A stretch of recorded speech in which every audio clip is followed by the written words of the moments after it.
buscando las medidas compensatorias para los ajustes que se dieron en materia cambiaria y monetaria y dice que no están. ¿Y sabe lo que va a pasar? Eso que viene y son los ajustes en las tarifas. Dijo que no los en este escenario, un 10% el tema de precios cuidados, ¿qué va a pasar con esto? No, sí, digo, pero a ver, Argentina tiene un problema inflacionario que se agudizó en estos últimos 60 días con la maxi devaluación. Y la única respuesta que dio el gobierno al problema antiinflacionario, al problema inflacionario, o la única política antiinflacionaria fue precios cuidados, que claramente no es una política antiinflacionaria y solo sirve para atenuar algo del impacto que ha tenido la devaluación en cierta gama de productos que puede estar yendo a cierto nivel de ingreso. Ahora, cuando el gobierno dice, bueno, 3,7, 3,5 en febrero, en marzo va a bajar. ¿Por qué está tan seguro el gobierno que en marzo va a bajar? Quizás tiene algunas mediciones de algunos productos. Hasta ahora no.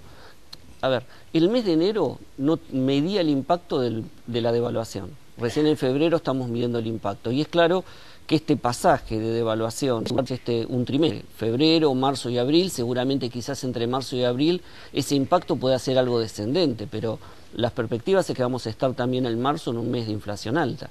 Los precios se están reacomodando, están creciendo y estás recién empezando a ver el traspaso de inflación a precios. Con un tema adicional, el gobierno nunca pudo reprimir totalmente o nunca pudo frenar totalmente el pasaje devaluatorio a los precios. Vos acordate que después de la devaluación, toda la semana siguiente el gobierno trató de hacer acuerdos de precios con los empresarios y decía, retrotraemos al 21 de enero, más 7, retrotraemos al 21 de enero, más 5. Digo, inclusive dentro de los precios cuidados hubo un traslado de precios. Entonces, claro que vamos a seguir viendo procesos inflacionarios. O sea, vos ves un proceso inflacionario alto. Alto, porque hay una diferencia sustancial en el tema inflacionario. Yo creo que parte del gobierno está pensando que la recesión, la caída del consumo puede ponerle un techo al incremento de precios. Ahora, ¿cuál es la característica de la inflación que estamos viviendo en este periodo? Más que ser una inflación de demanda, producto del excesivo consumo, estamos ante una inflación de oferta. Vos acá tuviste un aumento muy fuerte de devaluatorio, vas a tener un fuerte aumento salarial, tuviste un fuerte aumento en la tasa de interés y vamos camino a tener un fuerte incremento en las tarifas, con lo cual es claro que lo que tenemos es una inflación de costos, que eso, entre comillas, no te lo reprime, no te lo frena. Inflación alta. Es claro que vamos a un año a pesar de cuando todavía las variables de alguna manera se habían acomodado a la tasa devaluatoria diaria que el gobierno estaba poniendo, veníamos a un panorama de estancamiento con inflación alta. Hoy lo que tenemos es un panorama de caída, de recesión, con inflación alta. Y la recesión va a depender de cuánto tarde el gobierno en hacer, vos recién lo nombrabas muy bien en la descripción que hiciste, cuánto tarda el gobierno en atender las otras medidas que le falta hacer, que es comenzar programas de... Si no lo hacen, la presión sobre el dólar, bueno, ya empezó a moverse un poquito el dólar. A ver, el dólar seguramente se va a tener que mover, yo te diría, en los próximos 30, 40 días, porque si la inflación sigue alta, el gobierno sigue teniendo el dólar planchado, pierde el efecto devaluatorio que ganó en el mes de enero, con todo... O sea que vos ves, al menos en el corto plazo, inflación alta y posibilidad que el dólar se empiece a mover de vuelta para arriba. El gobierno necesariamente va a tener que empezar a mover el dólar para arriba para llevarlo. Te doy un número, si lo lleva a fin de año 9,50, con una inflación de 30 más o menos mantiene... 9,50, parece una cifra. Bueno, pero con eso mantiene el impacto devaluatorio, o sea, mantiene en términos reales el impacto devaluatorio del mes de enero. Entonces, claro que lo tiene que dejar correr. ¿Cuál es el tema? El gobierno hizo una fuerte devaluación sin una política antiinflacionaria. Entonces, si lo único que tenés como respuesta a la devaluación para contener precios, no hay un programa consiste, y el costo que es con nivel de actividad. Entonces, si el gobierno no acelera, o no toma la decisión, o no avanza rápidamente en el programa fiscal que acompañe el esfuerzo que está haciendo con la política cambiaria y monetaria, la recesión sobre el sector privado, el ajuste sobre el sector privado va a ser más fuerte. Ahora, a eso voy. 7 meses sin que la industria crezca. ¿Eso es la descripción que haces? Está dentro de esta descripción, porque vos fíjate, la industria solo va a haber 3 sectores que este año pueden crecer. Uno que va a rebotar, que es refinería de petróleo, porque acordate que hace un año, con la inundación de La Plata, explotó la destilería de La Plata, estuvo fuera de servicio, ahora está operando, y algo se va a mover alimentos por el tema de la molienda de soja y algo químicos. El resto de los sectores vienen ajustando a la baja.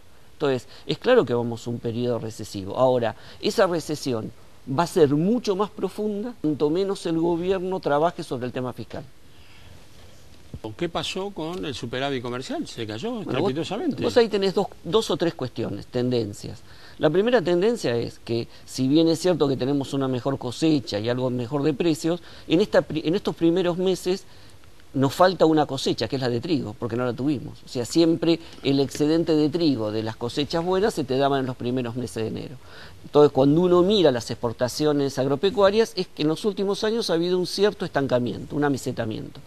Por otro lado, autos no tracciona como traccionaba el año pasado, o las exportaciones industriales, por lo tanto no tuviste un incremento mayor. Y por el otro lado también se están cayendo las exportaciones de petróleo, las pocas que teníamos. Y a su vez, desde el punto de vista de importaciones, si bien el gobierno pisó las importaciones que siguen creciendo y que el gobierno no puede parar son las de energía. Exportaciones que se amesetan e importaciones de energía que siguen creciendo te explican de alguna manera la caída en el superávit comercial de estos meses. Ahora, ¿cómo calificás este panorama? ¿Es difícil? ¿Es muy difícil? A ver, es claro que Argentina tiene problemas y estamos ante problemas económicos. Lo peor que pasa es que el gobierno, por lo menos en su discurso, niega que existan problemas. Hay declaraciones en los últimos meses en cuestión de hecho, no hay inflación y dicen que los problemas son graves. Argentina, si uno lo pone digamos, en dimensión cuantitativa, es claro que los problemas que tenemos ni siquiera se asemejan a lo que fue la crisis del 2001. Pero es claro que cuanto más el gobierno evite hablar de los temas y evite poner una política que vaya sobre las causas de los problemas, va a seguir agravándolo. Tenemos inflación, no hay un programa consistente, no hay una hoja de ruta que le marque al sector empresarial hacia dónde va a avanzar el gobierno para poder bajar la incertidumbre. Mira, hoy leí una nota en el diario, creo que era el diario Nación, que hablaba del efecto Valdemar, ¿no? La idea de, en base a lo que era ese cuento de Edgar Allan Poe. Es claro que el gobierno ya decidió tratar de llegar al 2015. Entonces yo te diría, mi sensación es que hoy todos los agentes económicos lo que le piden al gobierno es, mira, si no lo vas a solucionar los temas de fondo, tampoco los agrave. ¿No? Las que van afuera no las metas adentro. Totalmente. ¿Vos te acordás, en décadas anteriores, había un ministro que se llamaba Jorge Hueve? Sí, me acuerdo, peladito, bajito. Exacto, era una especie de liquidador de ciertos regímenes militares. ¿Qué hacía Hueve? Tenía un periodo de transición de 7 u 8 meses y ni mejoraba las cosas ni las empeoraba, trataba de manejarlas para llegar. El problema del gobierno es que tiene 2 años por delante, entonces claro que tenía que avanzar con un programa, pero no puede ser que avance con un programa inconsistente. En este contexto hay paritarias, hay reclamos como los docentes, 14, 15 días sin clase que a veces se arreglan no, las grandes paritarias están sin arreglar, el gobierno había 20, pagamos un par de sobresueldo de cifras fuera del sueldo, un par de la plata de las obras sociales. Entre lo que son las paritarias públicas y las privadas. Es claro que en el sector hay una fuerte preocupación por lo que está pasando a nivel del empleo.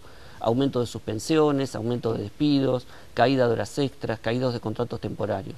Entonces, yo creo que va a haber una especie de trade-off, en el sentido de que no van a tirar mucho la cuerda para poder recuperar salario real. Te diría, yo creo que este es un año donde el salario real en el sector privado es 0 o negativo, pero va a haber un fuerte compromiso al mantenimiento de empleo, porque esto que estamos viendo de 7 meses de caída de la industria y un panorama hacia adelante de incertidumbre con caída puede ser que afecte el empleo.